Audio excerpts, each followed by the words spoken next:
What if we told you that the medieval queens living between the 5th and 15th centuries had beauty routines that would shock you, amaze you, and maybe even make your skin crawl? What did it really take to be considered beautiful when kings ruled and castles loomed large? Number 14. The gaze of modesty, eye care and protection. In the medieval world, the eyes were not just windows to the soul, they were critical features of beauty, and their health was closely linked to a queen's overall well-being and appearance. Clear, bright, and unblemished gaze was highly valued, symbolizing purity, health, and often an inner light. Medieval queens, therefore, engaged in specific practices to care for their eyes, protecting them from the elements and attempting to enhance their natural brilliance. One primary concern was protection from the harshness of the sun. Unlike modern ideals that sometimes favor a sun-kissed look, medieval beauty standards championed a pale, unblemished complexion, and this extended to the delicate skin around the eyes. Prolonged exposure to sunlight was known to cause darkening of the skin and, importantly, could contribute to wrinkles and fine lines which were certainly not desired. Queens and noblewomen often wore veils, hoods, or wide-brimmed hats when venturing outdoors. These weren't just fashion statements. They served a practical purpose in shielding the face, including the sensitive eye area, from direct sunlight. The heavy, elaborate headdresses of the late medieval period, such as the hennin, sometimes incorporated long veils that cascaded down, providing further shade and protection. Beyond physical barriers, medieval queens utilized various herbal remedies and concoctions believed to maintain eye health and enhance their sparkle. Eyebright, a small flowering plant, was a particularly popular ingredient in eye washes and poultices. Its name itself, eyebright, speaks to its perceived efficacy. It was believed to alleviate irritation, reduce redness, and generally brighten the eyes. Infusions made from eyebright, often steeped in rainwater or rosewater, would be used as gentle washes. Queens attended might carefully apply the cooled liquid with a soft linen cloth, dabbing it gently around the eyes or allowing a few drops to enter the eye itself. Another common practice involved the use of rosewater. Known for its soothing and anti-inflammatory properties, rosewater was a staple in many medieval beauty regimens, and its application to the eyes was no exception. Cool compress soaked in rosewater could be placed over tired or irritated eyes, offering a sense of refreshment and potentially reducing puffiness. The delicate fragrance of rosewater was also a bonus, adding to the overall sensory experience of cleanliness and luxury. Sometimes more astringent substances were employed, albeit with caution. Ingredients like fennel or chamomile, also known for their soothing qualities, were incorporated into eye preparations. The belief was that these herbs could help clear minor infections, reduce inflammation, and keep the eyes free from discharge. These preparations were typically infusions or decoctions, strained carefully to ensure no particulate matter could irritate the sensitive eye. Physicians and apothecaries of the era, whose knowledge was often recorded in medical texts, like those attributed to the school of Salerno, would provide recipes for these eye washes, emphasizing the importance of purity and careful preparation. For instance, some recipes might call for distilled water, which was a more refined and cleaner form of water, less likely to introduce impurities to the delicate eye area. The general approach was preventative and restorative, focusing on maintaining clarity and brightness rather than altering eye color or shape, with cosmetics which was largely unheard of and considered unseemly for a noblewoman. The use of kohl or dark eye makeup was more characteristic of Eastern cultures and was generally not part of the mainstream beauty regimen for medieval queens. In Western Europe, where a more natural, unadorned look around the eyes was preferred, letting the natural light of the eye shine through. Queen's clear, bright eyes were seen as a reflection of her inner health and purity, a subtle yet significant detail in her overall presentation of royal beauty. Number 13. Dress for impression. Clothing as a beauty regimen. While not directly applied to the skin or hair, the clothing and accessories worn by medieval queens were an indispensable part to enhance their physical appearance, sculpt their silhouettes, and project an image of power, grace, and refined beauty. Fashion in the medieval period was not simply about covering the body. It was a carefully constructed art form that dictated ideal proportions, highlighted desirable features. The silhouette of a queen was a powerful statement. Early medieval garments, like the bliote, were relatively flowing, but as the centuries progressed, especially from the 13th century onwards, garments became more tailored, beginning to shape the body more distinctly. By the late medieval period, structured garments like the cotehardie and kirtle, often worn under a looser gown, began to hint at what would later evolve into corsetry. These undergarments, sometimes laced or fitted with stiffened bodices, subtly cinched the waist, creating a more elongated and slender torso, which was a highly desired attribute. The goal was to achieve a graceful, often elongated and elegant line, emphasizing the slender waist and a high regal posture. This effect was achieved through meticulous tailoring and sometimes through the use of internal stiffening elements within the garments themselves designed to provide support and shape. Necklines played a crucial role in framing the queen's face and pulling her neck and décolletage. Depending on the period and prevailing fashion, necklines could be high and modest or wide and revealing, offering a glimpse of the neck and upper chest. In the 14th and 15th centuries, particularly, wide boat-shaped necklines or squared necklines were fashionable. These styles were designed to draw attention upwards towards the face, highlighting the queen's pale skin and delicate features. The choice of fabric also contributed significantly to the visual impact and perceived beauty. Queens wore lavish materials such as silk, velvet, brocade, and damask, often imported from distant lands. These fabrics possessed a natural sheen and luxurious drape that caught the light, adding richness and depth to their appearance. The weight and texture of these materials also contributed to the way the garments hung, creating graceful folds and a majestic presence. Gold and silver threads were often woven into these textiles or embroidered onto them, further enhancing their opulence and sparkling subtly in the light, contributing to an overall aura of magnificence.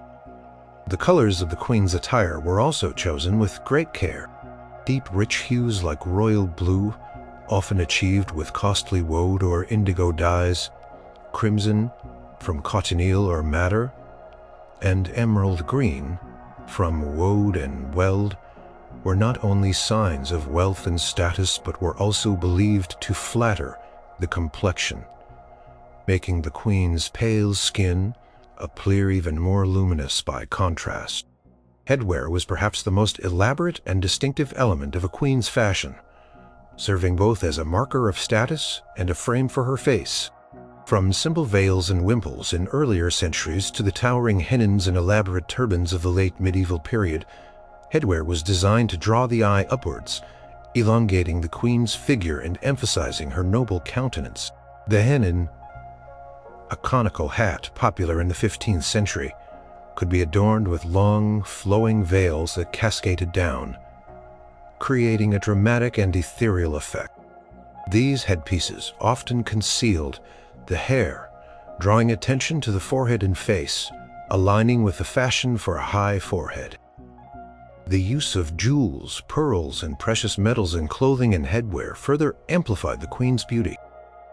These adornments were not merely decorative, they glittered and shimmered, catching the light and drawing the eye to specific areas. A jeweled girdle might emphasize a slender waist, while pearls sewn onto a neckline would highlight the purity of a queen's skin.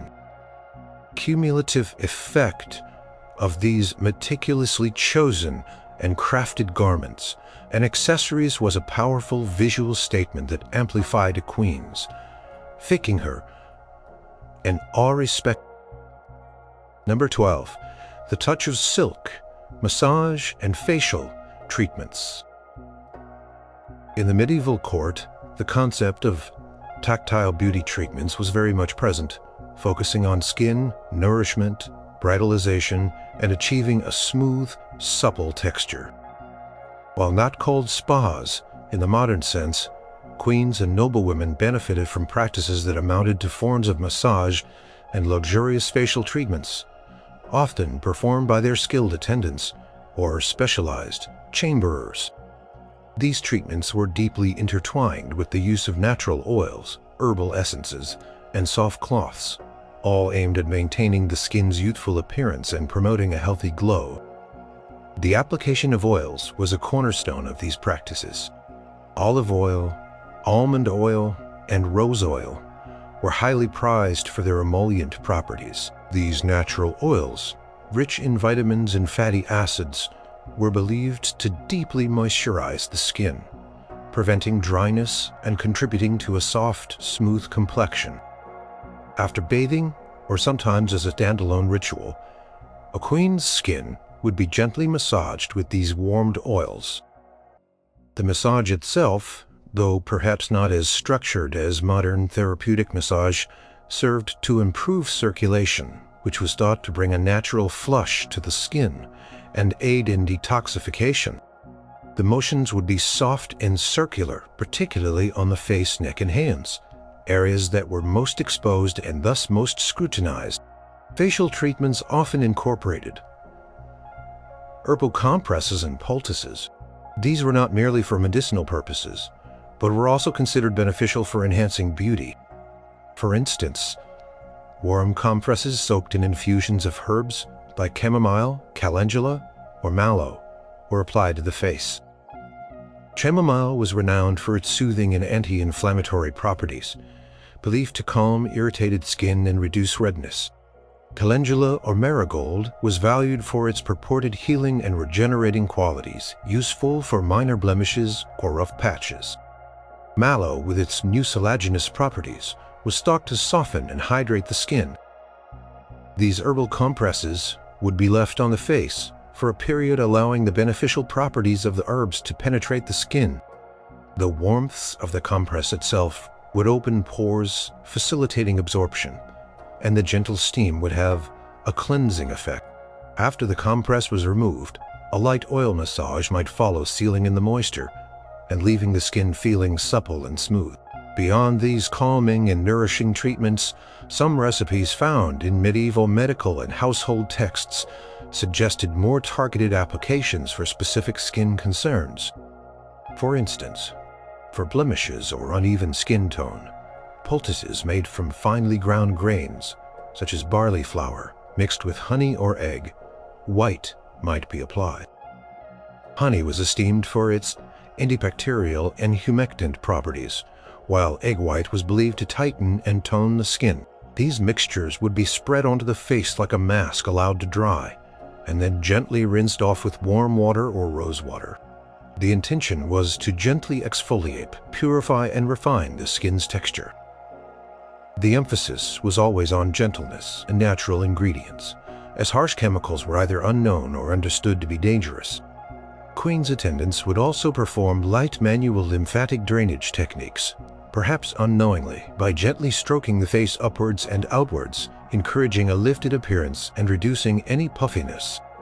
These daily or weekly rituals were not just about physical care. They also offered a moment of quiet relaxation and indulgence for the queen amidst her demanding life. The feeling of soft hands, the soothing warmth of the compresses, and the fragrant oils would have provided a sensory experience that contributed to a sense of well-being, which in itself is often reflected in one's appearance. These treatments, though simple by modern standards, were sophisticated for their time, demonstrating a clear understanding of skin health and the benefits of touch and natural ingredients. Number 11. Herbal elixirs and potions. Nature's pharmacy.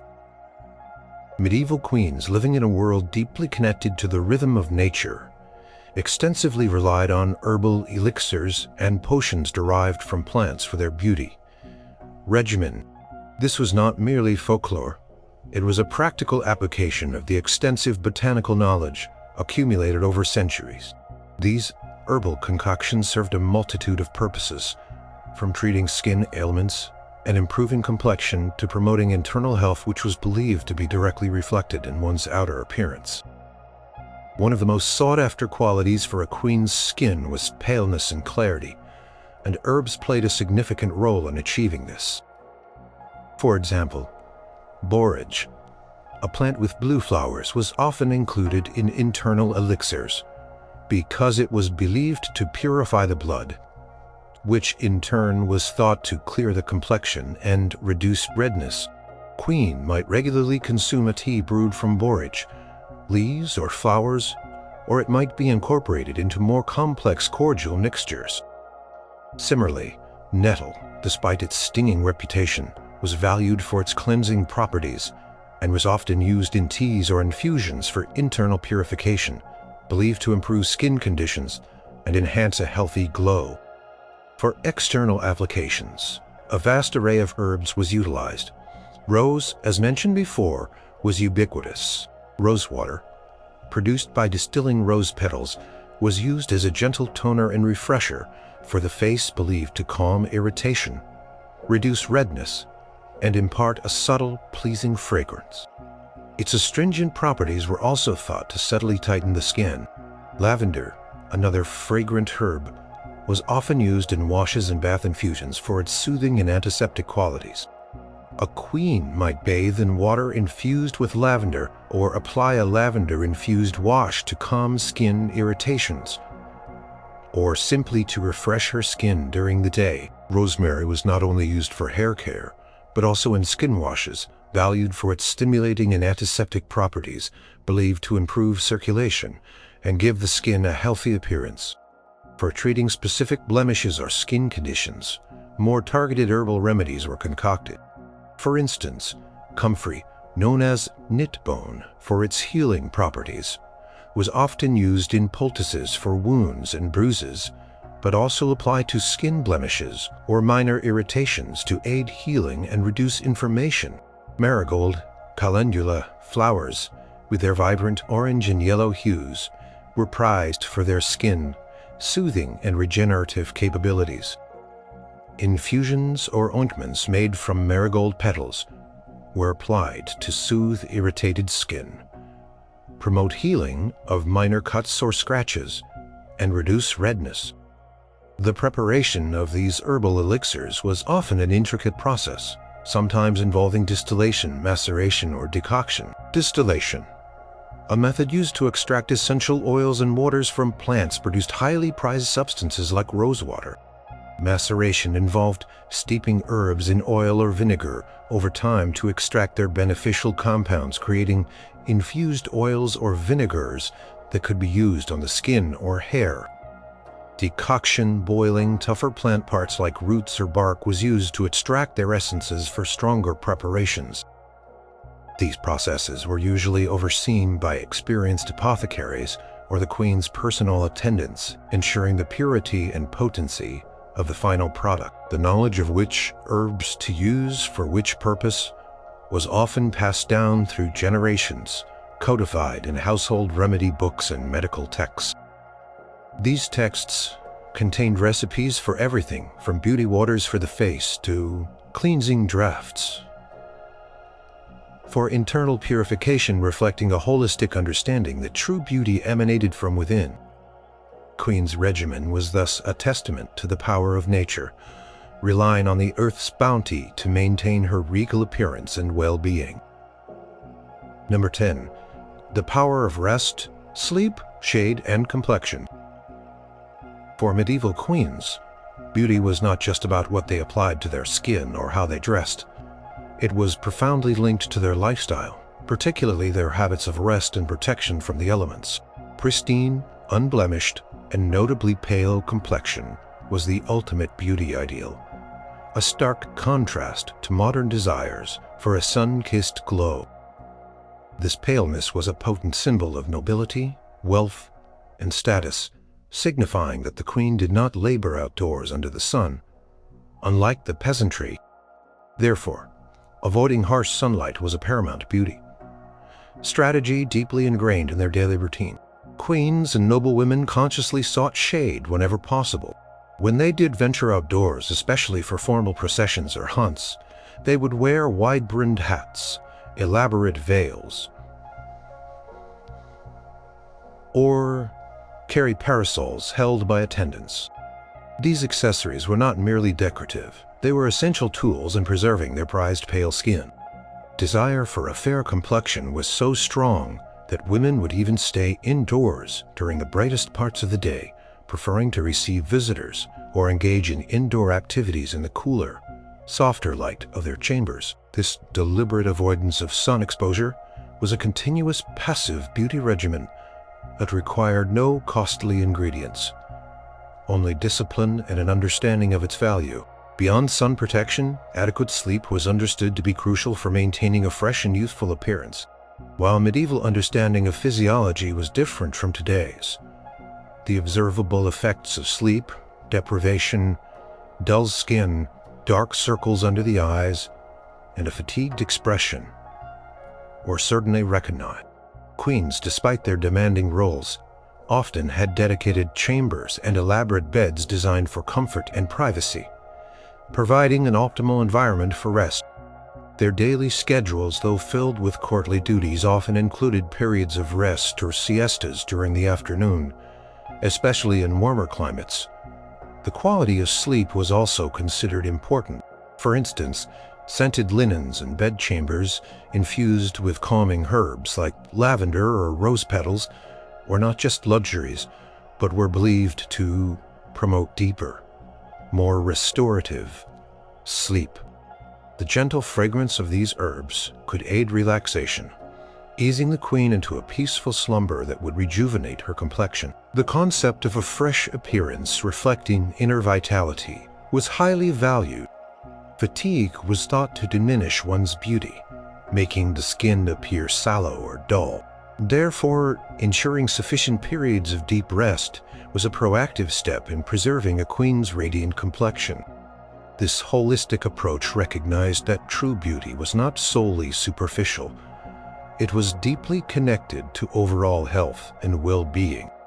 A well-rested queen was perceived as more vibrant, more capable, and ultimately more beautiful. Her skin would appear clearer, her eyes brighter, and her overall demeanor more composed and energetic. This emphasis on rest and sun protection highlights a fundamental difference in beauty ideals compared to contemporary times, where a tan often signifies leisure and health. For the medieval queen, leisure was signified by a complexion untouched by the sun's harsh rays, a direct testament to her noble status and a carefully maintained aspect of her regal beauty. Number 9. Beyond the skin. Beauty from within. Through diet. Medieval understanding of health and beauty was profoundly holistic, often rooted in the theory of the four humors: blood, phlegm, yellow bile, and black bile. It was believed that a balanced temperament, and consequently a beautiful appearance, stemmed from the harmonious balance of these humors within the body. Therefore, the diet of a medieval queen was not merely about sustenance. It was a deliberate and sophisticated beauty regimen aimed at influencing her internal humors, vitality, and overall allure. Physicians, often present at court, would meticulously advise on diet, recommending specific foods, herbs, and drinks based on the queen's perceived humoral balance and the prevailing season. For instance, foods considered cooling or moistening, such as certain fruits and leafy greens, might be prescribed to balance hot or dry complexions. Conversely, warming foods like spices could be used to invigorate a cold complexion. Fresh produce, when available and in season, was highly valued. Fruits like apples, pears, and berries were consumed, not just for their taste, but for their perceived health benefits. Similarly, fresh vegetables, such as leafy greens, carrots, and peas, were incorporated into the diet. These provided essential nutrients that, even if not understood chemically, were observed to contribute to good health and clear skin. Herbal teas and infusions were a daily staple prescribed for a myriad of purposes related to internal balance. For example, a queen might drink a tea made from chamomile to calm her temperament and promote better sleep, which in turn was believed to improve her complexion. Fennel seed tea was sometimes consumed for digestion, as good digestion was seen as crucial for clearing the skin of impurities. Parsley and mint, known for their cleansing properties, were also regularly used in internal preparations, thought to purify the blood and improve overall skin clarity. Hydration, though not a concept explicitly articulated as drinking 8 glasses of water, was implicitly understood through the consumption of various liquids. Beyond, water queens drank wine, often diluted, and herbal infusions. These liquids were believed to aid in flushing out impurities from the body, supporting kidney function, and ultimately contributing to a clearer complexion. The quality and type of meat consumed also played a role. Lean meats and poultry were generally preferred over heavy fatty meats, as the latter were sometimes associated with a tendency toward sanguine or choleric imbalances that could manifest as redness or blemishes on the skin. Fish, especially freshwater varieties, was also a common part of the diet, considered a lighter and easily digestible protein source. The emphasis was always on a balanced and moderate diet, avoiding excesses that could disturb the humoral equilibrium. Indulgence in too much rich food or drink was seen as potentially detrimental to one's health and, by extension, one's beauty. Furthermore, medieval dietary practices also involved periodic purges or fasts, not just for religious reasons, but also for health and beauty. These periods of restricted eating or consumption of specific cleansing preparations were believed to rid the body of accumulated toxins, thus purifying the blood and leading to a clearer, more radiant complexion. The belief that beauty stemmed from internal health meant that a queen's dietary choices were as much a part of her beauty regimen as any external application. A healthy body, nourished and balanced from within, was considered the true foundation of lasting beauty, far beyond what any cosmetic could achieve. This holistic approach made diet a silent but powerful tool in the medieval queen's pursuit of enduring beauty. Number 8. Manicured hands. Nail care for the noblewoman. While medieval queens did not have access to the elaborate manicures and vibrant polishes of today, the care of their hands and nails was nonetheless an important, albeit subtle, part of their overall beauty regimen. Well-maintained hands with clean, neatly shaped nails were indicators of refinement, leisure, and purity, directly reflecting the queen's noble status and the fact that she did not engage in manual labor. The goal was natural, healthy nails, carefully tended to present an image of delicate elegance. The primary focus of medieval nail care was cleanliness and neatness. Queens and noblewomen would regularly wash their hands, often with scented soaps or herbal washes, ensuring that dirt and grime which could accumulate under the nails were thoroughly removed. These washes sometimes incorporated mild, abrasive ingredients, like fine sand or bran, mixed with water or rosewater to gently cleanse and exfoliate the skin of the hands, keeping them soft and smooth. The act of washing hands was not merely for hygiene, but also a ritual of purification and presentation. Nails were kept at a moderate length, neither too long nor too short, and were shaped to be gently rounded or slightly pointed, following the natural curve of the fingertip. This shaping was likely done using simple tools, possibly small knives, shears, or even rudimentary files made from abrasive stones or roughened wood. The edges would then be smoothed to prevent snagging or breaking. The cuticles were probably gently pushed back or trimmed, not in a way that caused bleeding, but to maintain a neat appearance of the nail bed. The ideal nail was translucent with a healthy pink hue underneath, suggesting good circulation and overall well-being. To enhance this natural luster, nails were sometimes buffed, This could be achieved by gently rubbing the nail surface with a piece of soft leather or a smooth cloth, sometimes in conjunction with a small amount of oil. Oils like almond oil, olive oil, or specific herbal infused oils were applied to the nails and cuticles. These oils served several purposes. They moisturized the nail plate, preventing brittleness and cracking, softened the cuticles, and imparted a subtle, healthy sheen to the nail surface. The gentle massage of the oil into the nail bed was also thought to stimulate growth and improve the overall health of the nail.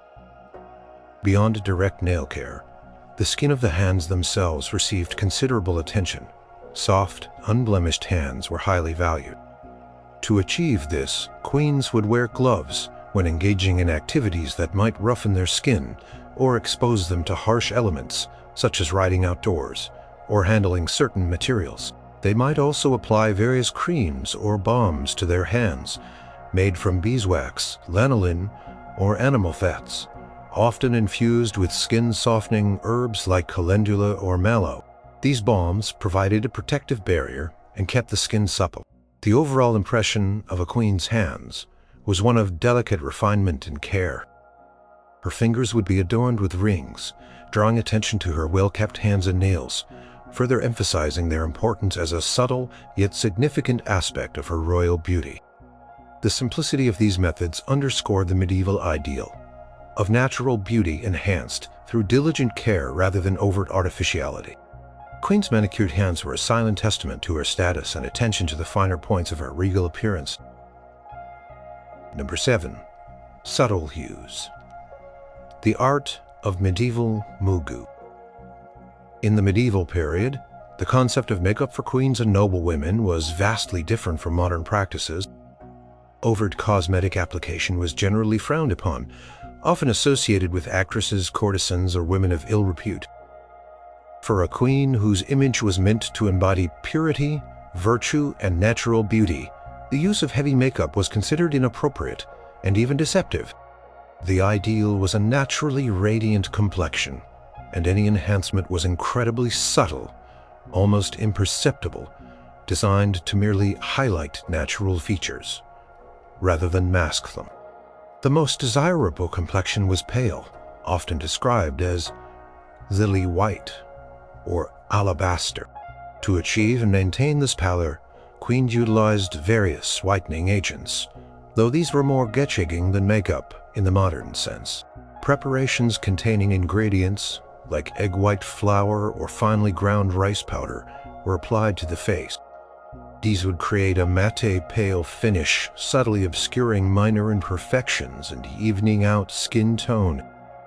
The effect was akin to a very light, translucent setting powder, designed to make the skin appear smoother and brighter without looking painted. Some recipes even included white lead, ceruse, which, while extremely toxic, was prized for its opaque white coverage. However, its use was generally more common later in the Renaissance, and its long-term devastating effects on skin health were beginning to be understood even in the medieval period, making its widespread adoption by queens potentially less common. For a touch of color, the goal was to simulate a natural, healthy flush, as if the queen had just returned from a brisk walk in the fresh air, rather than overtly applying color. The blush was applied very sparingly, usually only to the apples of the cheeks. The most common and safest way to achieve this subtle rosiness was by using natural pigments derived from plants. Crushed rose petals were a popular choice. Petals would be gently rubbed onto the cheeks, imparting a delicate natural pink stain. Other plant-based colorants included madder root, which yielded a reddish hue, or sometimes even the juice from berries like mulberries or strawberries. These natural stains were not long-lasting or heavily pigmented, which aligned with the desire for a fleeting natural flush. The idea was to mimic the blush that might appear on a chaste and modest young woman, not to create a dramatic artificial look. Lips were typically left in their natural state, or given a very slight enhancement. Again, the aim was to suggest natural health. A hint of color could be achieved by lightly dabbing berry juice onto the lips or by using a very mild tinted balm made from beeswax and natural colorants like madder or cochineal, though cochineal came into more widespread use later. The emphasis was on soft hydrated lips, not bold, vibrant ones. Dark or heavily made-up eyes were particularly disfavored. While some Eastern cultures used kohl to line the eyes, this practice was not common in Western medieval Europe, where it was often associated with non-Christian women or perceived as immodest. Queen's eyes were meant to be clear and bright, reflecting her inner purity rather than adorned with cosmetics. Eyebrows were often plucked to achieve a high arched line, which was a fashionable aesthetic. Sometimes they might be subtly darkened with a natural pigment like soot mixed with oil, but this was done with extreme restraint to maintain a natural look. The overall approach to makeup for medieval queens was one of elegant restraint, bronetizing the enhancement of natural beauty through subtle means demonstrating a clear distinction from the more elaborate cosmetic practices seen in later eras. Number 6. Shaping beauty, hair removal, and the high forehead. In the intricate tapestry of medieval beauty ideals, a specific facial feature rose to prominence: the high, expansive forehead. This was not merely a subtle preference. It was a distinctive mark of beauty, sophistication, and intellect, and medieval queens went to considerable lengths to achieve and emphasize it. The fashion for a prominent forehead led to the practice of removing hair from the hairline, effectively pushing it back to create a broader expanse above the eyebrows. This meticulous hair removal was a direct beauty regimen designed to sculpt the face into the desired aristocratic profile. The methods employed for this delicate task varied, but precision was key. Plucking was undoubtedly the most common and accessible method. Using small tweezers, often made of metal, individual hairs along the natural hairline were meticulously plucked. This was a time-consuming and likely painful process, but it allowed for precise control, shaping the forehead line to the desired curve and height. Historical accounts and visual representations in art suggest that this practice was widespread among noble women from the 14th century onwards, notably seen in portraits and effigies of queens and aristocratic ladies. The hair was often removed to such an extent that the hairline appeared almost straight across or gently arched, significantly higher than its natural position.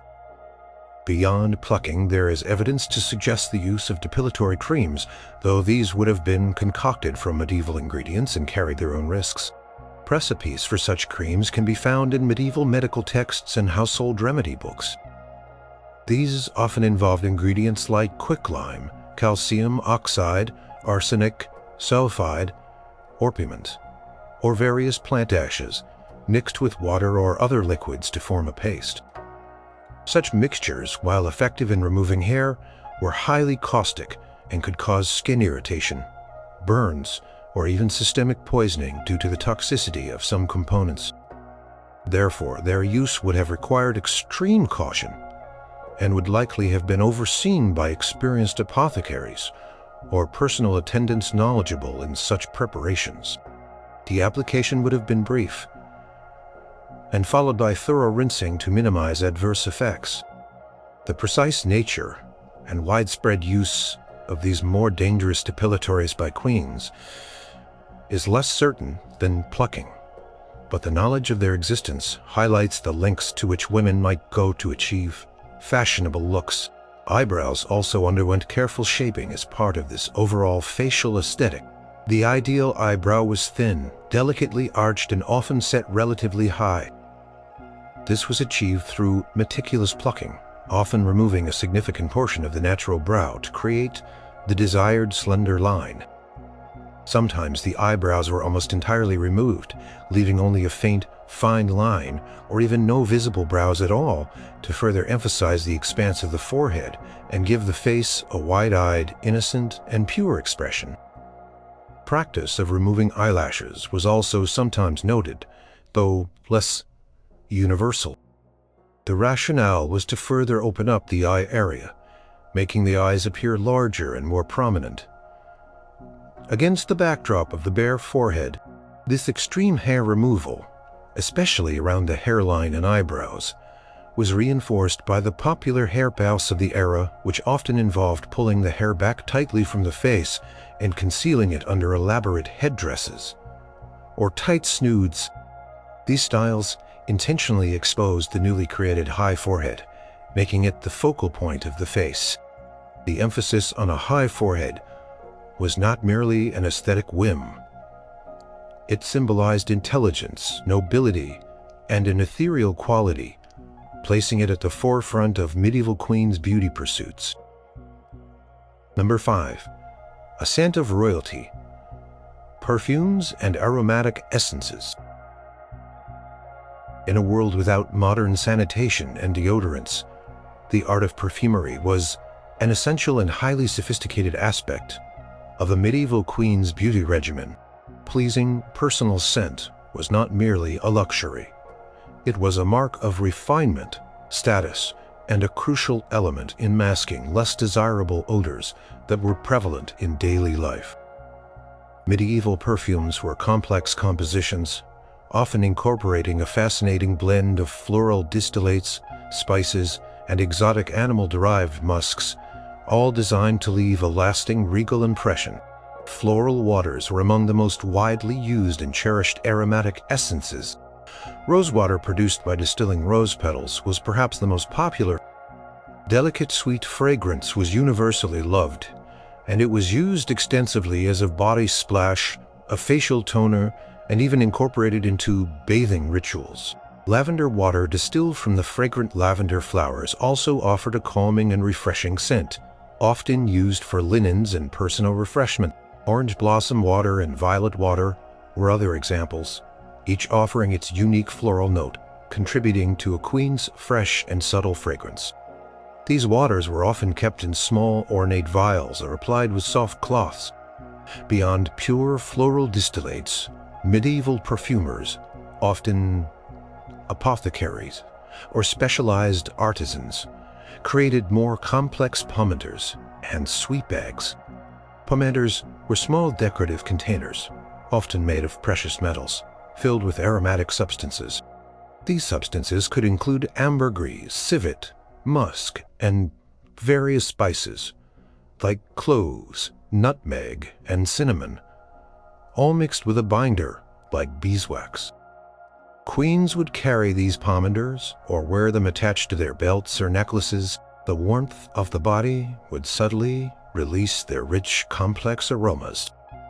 These animal-derived ingredients, ambergris, a secretion from sperm whales, civet, from civet cats, and musk, from musk deer, were incredibly expensive and highly prized.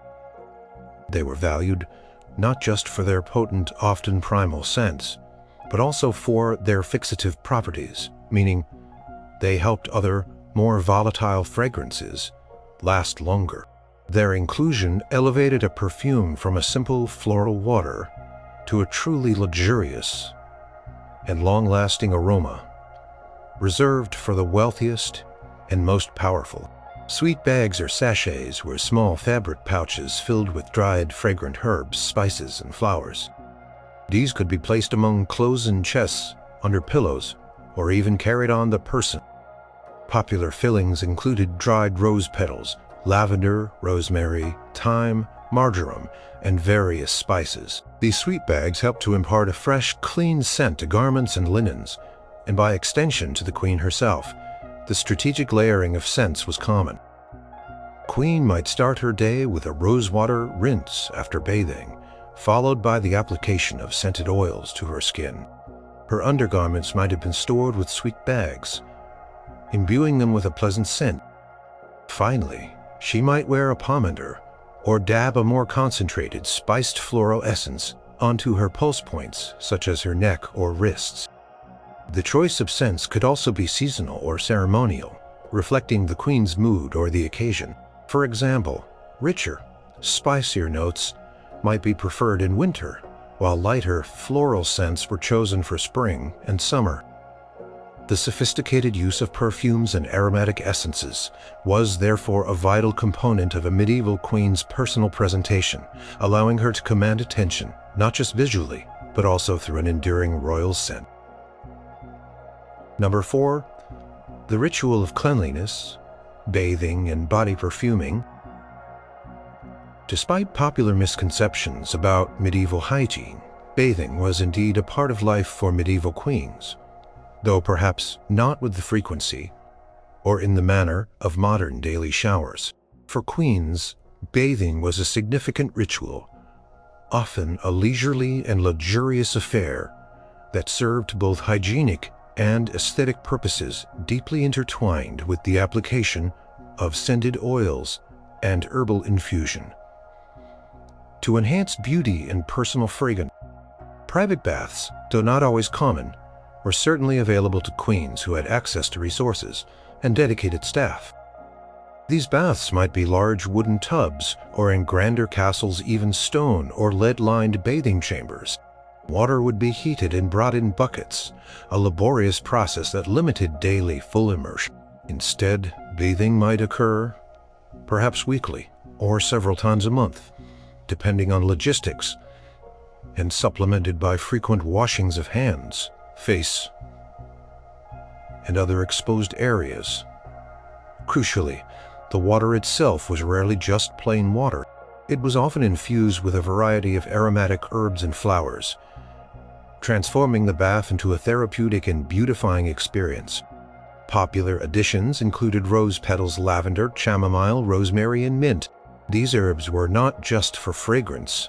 They were believed to possess cleansing, soothing, and even medicinal properties. Rose and lavender, for example, were thought to be calming and good for the skin, while rosemary and mint were stimulating and refreshing. The fragrant steam emanating from such a bath would envelop the queen, subtly scenting her skin. After emerging from the bath, the ritual of body perfuming began. Queen's skin, still warm and receptive, would be gently dried with soft linen cloths. This was followed by the application of luxurious oils. Almond oil, olive oil, and sometimes even more exotic, oils imported from the East were used as moisturizers. These oils would often be infused with various herbs and spices, either through maceration, steeping herbs in oil over time, or by mixing in essential oils extracted through early distillation methods. Rose oil, made by infusing rose petals in a carrier oil, was particularly prized for its skin-softening and fragrant qualities. Similarly, lavender oil or spiced oils with cloves, cinnamon, or nutmeg were applied. These oils were not merely for fragrance. They were believed to nourish the skin, keeping it supple, preventing dryness, and contributing to a healthy sheen. The attendant would carefully massage the oils into the queen's skin, ensuring even coverage and absorption, a practice that also served as a gentle form of full-body massage. This process helped to lock in moisture, leaving the queen's skin feeling soft and smooth and subtly perfumed with a lingering scent of the oils. Beyond full baths, daily cleanliness was maintained through frequent washing of hands and face with scented waters such as rosewater or violet water, which also served to refresh and mildly perfume the skin. These smaller washing rituals, often performed in the queen's private chambers, were more frequent than full baths and were integral to maintaining a fresh appearance throughout the day. The use of elaborate towels, often embroidered and made of fine linen, added to the luxurious nature of these cleansing rituals. The overall approach to cleanliness for a medieval queen was one of intentional care and sensory indulgence.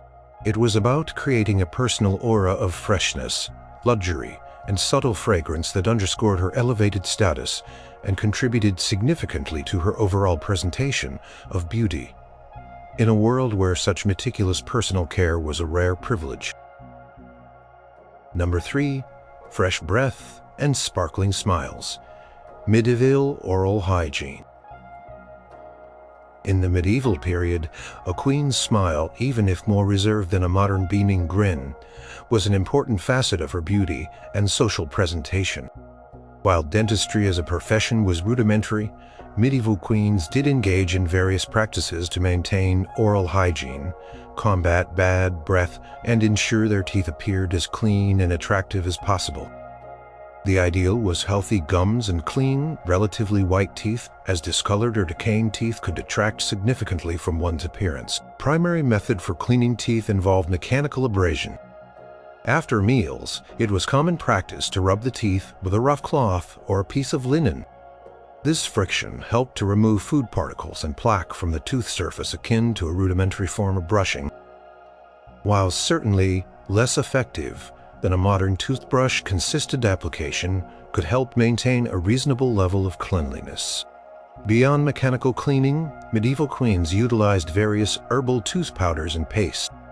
Recipes for these could be found in medical texts and household remedy books.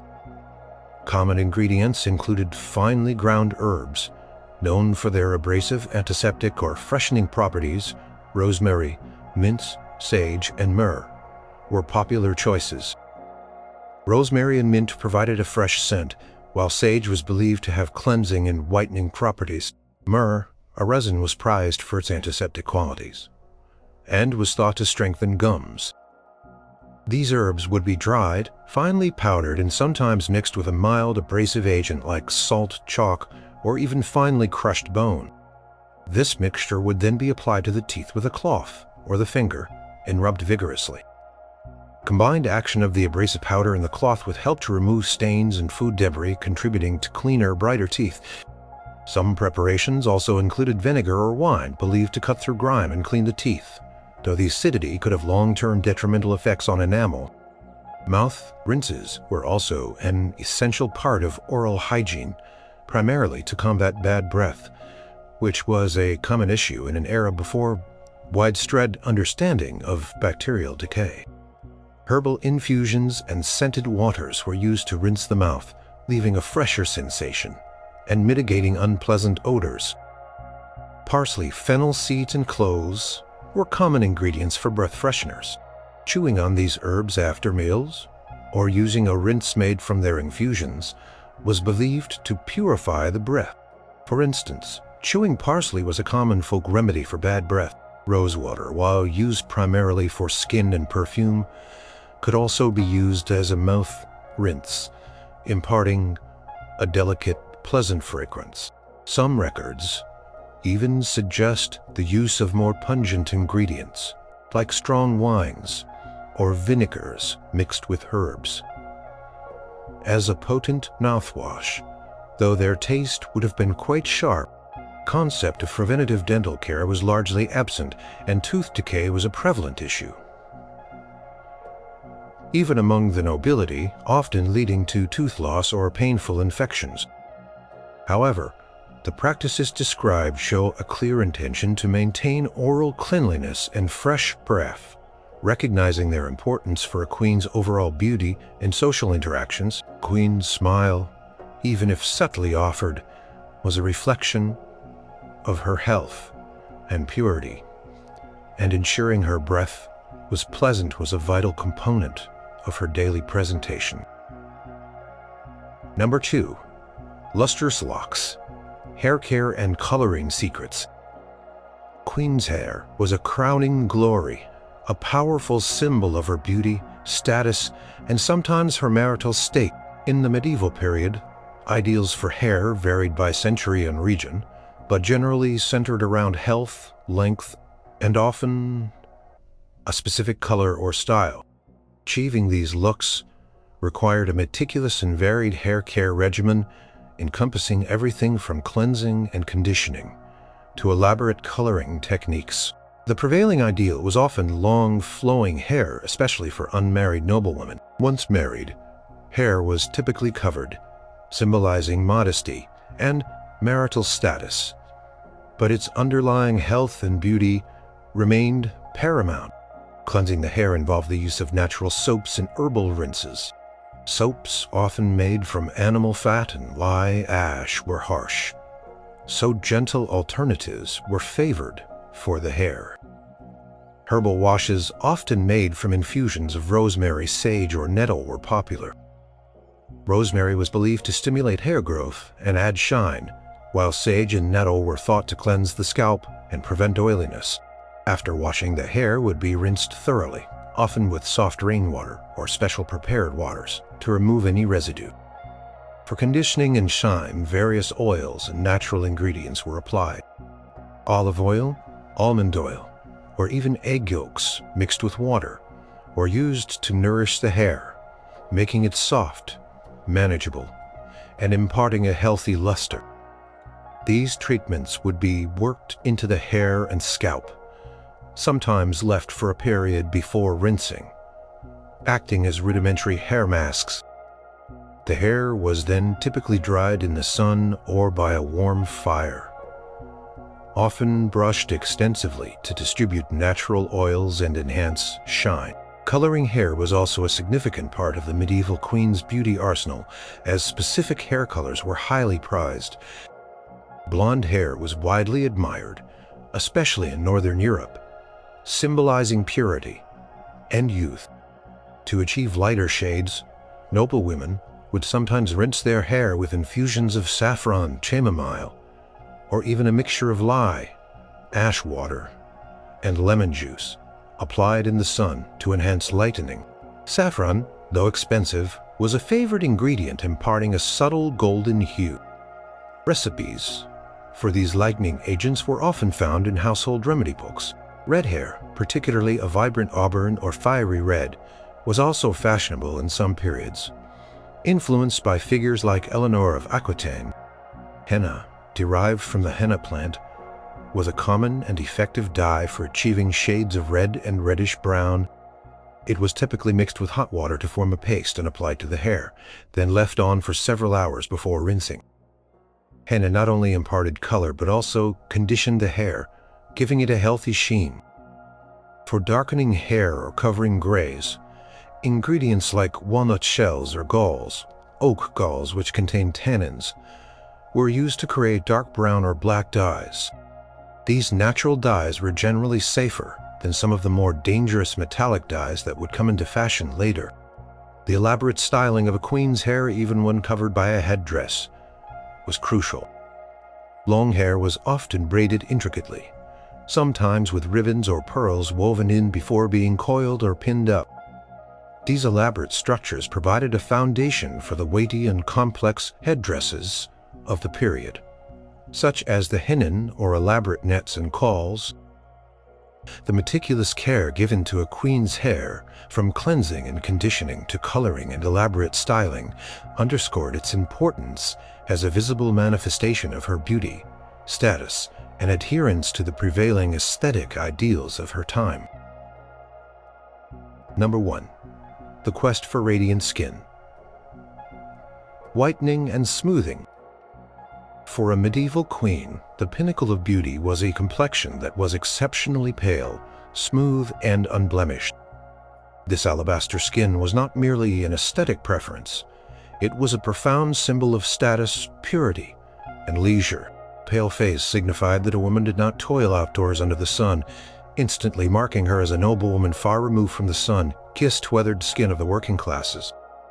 Pursuit of this radiant pallor led medieval queens to embrace a variety of fascinating, sometimes dangerous, but always meticulous beauty regimens designed to whiten and smooth their skin. The most immediate and widespread method for achieving a pale complexion involved the application of various whitening agents directly to the face. Flour, finely ground rice powder, and lead-based pigments like ceruse were among the primary ingredients.